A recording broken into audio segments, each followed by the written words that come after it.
What is up, guys? Your boy Elifi is back with another video. So for this video specifically, I decided to try something new. Let me know in the comment section down below if you prefer my videos to simply be slideshow pictures regarding the team slash topic that I will be talking about for each video, or if you guys prefer for me to simply do what I have always been doing with my video regarding letting highlights or mixes play within the background while I am recording my voiceover. But for today's video, I will be using a slideshow of pictures for the team that I will be talking about, and hopefully you guys enjoy it. But anyways, the Bucks and the Heat played their final game of the series, and the Bucks managed to sweep the Miami Heat 4-0. And I would say myself that I am very disappointed of how the Heat played throughout this entire series.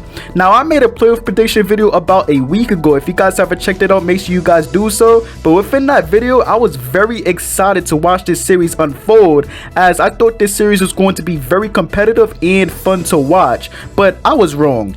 Make sure you guys like this video and subscribe to the channel. I post controversial videos regarding NBA content, or even relatable videos that you may enjoy if you are a die-hard NBA fan. And you guys also have the option to comment down below any future video topics that you may want to see. But other than that, let us continue on with today's video. Now, let us set the narrative straight. Last season within the NBA bubble event in Orlando, the Miami Heat and the Milwaukee Bucks were matched up in the second round of the NBA playoffs. Within this series, the Bucks were obviously favored to win, but the Heat had other things planned. The Heat managed to outplay the entire Milwaukee Bucks team throughout the entire duration of this series, beating this team in a short 5-game series. The Heat portrayed very high tenacity and aggressiveness, along with hitting great shots down the stretch, and they played the perfect defense on Giannis Antetokounmpo. Now, within this season, I expected this series to be a good one, considering how the Bucks improved their roster,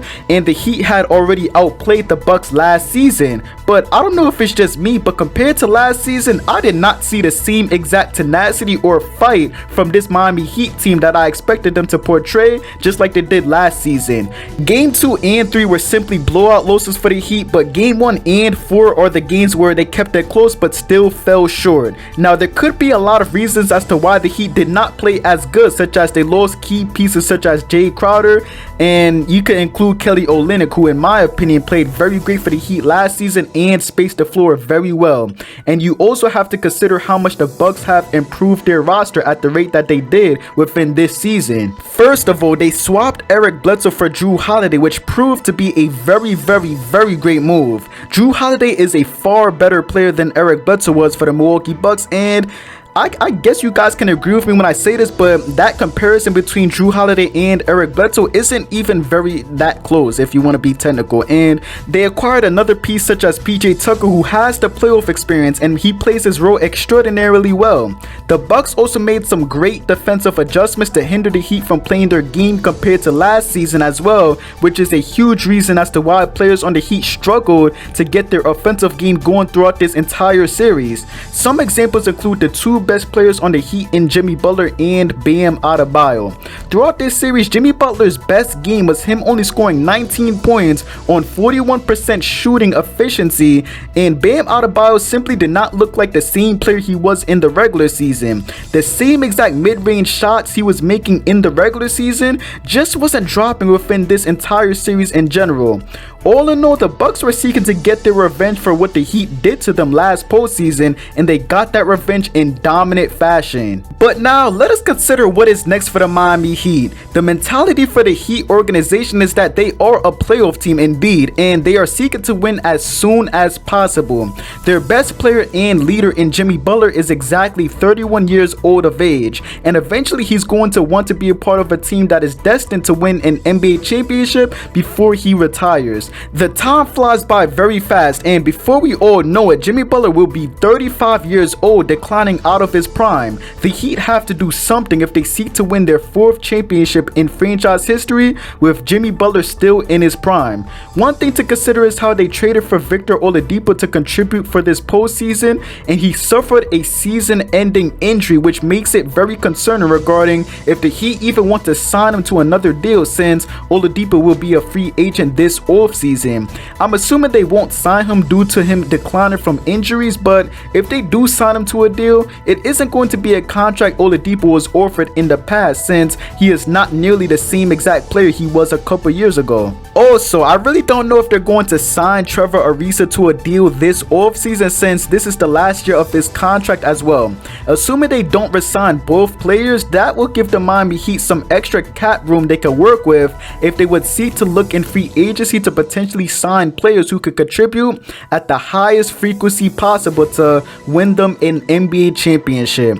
Within NBA rumors, a big-time superstar in this league is set to potentially sign with the Miami Heat this offseason if circumstances pan out to be beneficial for the Miami Heat, and this player goes by the name of Kawhi Leonard. Assuming the team Kawhi Leonard is currently playing on, which is of course the Los Angeles Clippers, they are in a very tough predicament as of currently, since they are struggling to beat a Mavericks team. If the Clippers get bounced out of the first round, or if they simply do not meet expectations to convince Kawhi Leonard that the Clippers are a team that will win a championship pretty soon, he can opt out of his deal and sign to another team he desires to sign to.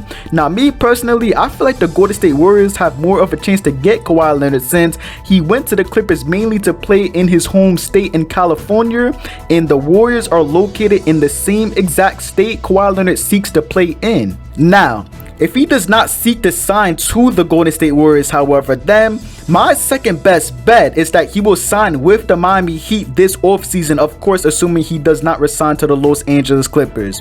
If the Heat manage to acquire Kawhi Leonard, they would probably have to move some players currently on their roster to make room for Kawhi Leonard's contract they will offer to him.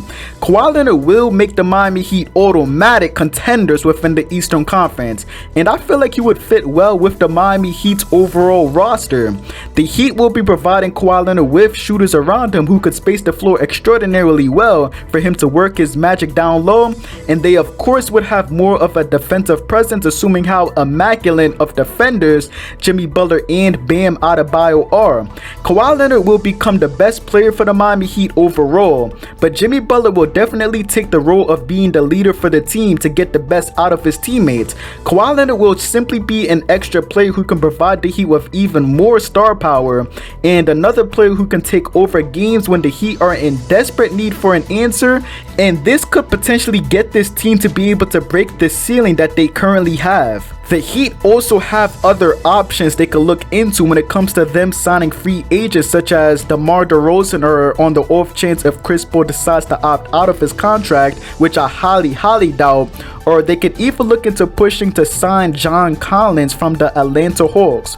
All three of these players would definitely benefit the Miami Heat drastically, as DeMar DeRozan can provide the Heat not so much with floor spacing, but with extra scoring in the mid-range game or even in the paint. John Collins is an excellent scorer and has been great for the Atlanta Hawks so far for his career overall, and he is still a very young player.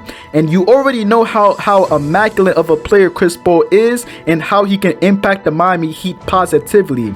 But if the Heat were to decide what their best option is overall, then their best option is to obviously try their best to get Kawhi Leonard to sign to the team, and if he doesn't sign to the team, use these other free agents as a potential backup plan. And I already know Heat fans are going to be very angry when I make this next statement, but if they have the opportunity to move Tyler Hero to acquire a player who can offer just as much or even more for the Miami Heat, then they would have to take advantage of that opportunity.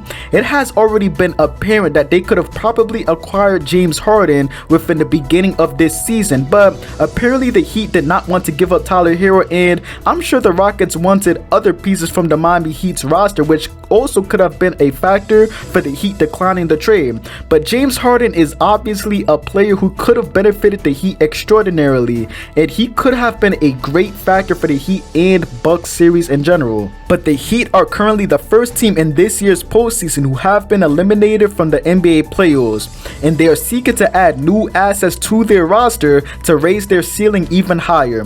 And to do so, they need to vary out their options regarding new assets to complement their roster even more, and preferably Kawhi Leonard, who will definitely be the salvation they are currently seeking for. But other than that, that will conclude today's video. What do you guys think? Do you guys think Kawhi Leonard will join the Miami Heat this offseason, or will he join the Warriors or stay with the Clippers? Let me know what you think in the comment section down below. And like I said in the beginning of this video, let me know if you guys prefer the slideshow of pictures or videos playing in the background while the voiceover is being played. Make sure you guys like this video and subscribe to the channel. I would greatly appreciate it. I'm out. Peace.